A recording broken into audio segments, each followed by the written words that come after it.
और छिंदवाड़ा की बात इस वक्त एक बड़ी खबर इंदौर से है, जहां नाम वापसी केस में कांग्रेस को सुप्रीम कोर्ट से झटका लगा है। सुप्रीम कोर्ट ने कहा आप लेट हो गए हैं, डाक मतपत्र की वोटिंग हो चुकी है, अब चुनाव लड़ने की अनुमति नहीं दी जा सकती।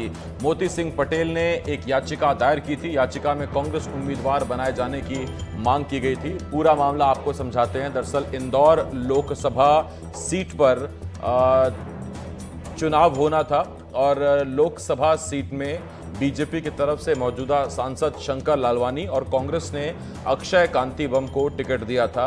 अक्षय कांतिवम कांग्रेस की तरफ से प्रचार प्रसार कर रहे थे।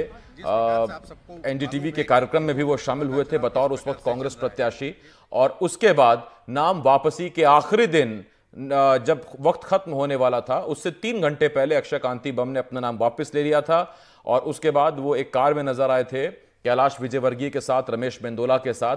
और तब जो डमी कैंडिडेट बनाए गए थे उन्होंने एक याचिका डाली थी, और मोती सिंह पटेल नाम है उनका। उन्होंने एक याचिका डाली थी सुप्रीम कोर्ट में और मांग की थी कि अक्षय कांतिवम की जगह उनको प्रत्याशी, कांग्रेस के प्रत्याशी के तौर पर मान्यता दी जाए और उनको चुनाव लड़ने की अनुमति दी जाए। उसी पर सुप्रीम कोर्ट ने कहा है कि अब आप लेट हो गए हैं, डाक मतपत्र की गिनती, मतपत्र पड़ चुके हैं और ऐसे में अब आपको प्रत्याशी नहीं बनाया जा सकता।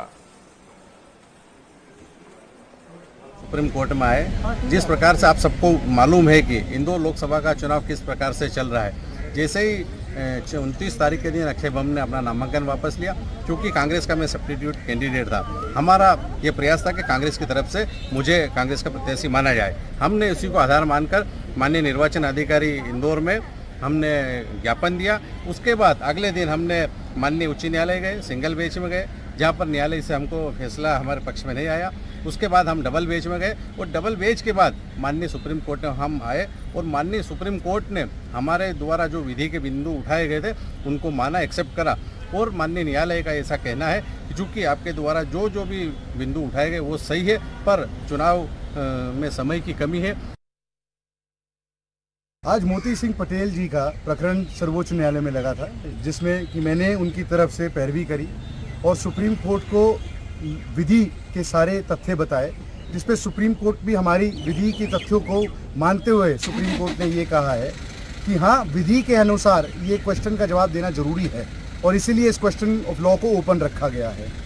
जैसा कहा जाता है, इलेक्शन एक समय की रेस है, उस रेस में थोड़ा सा हम लोग को विलम्ब हो गई है, लेकिन आगे चल के इस क्वेश्चन ऑफ लॉ का जवाब बहुत इंपॉर्टेंट है जो कि सुप्रीम कोर्ट ने ओपन रखा है।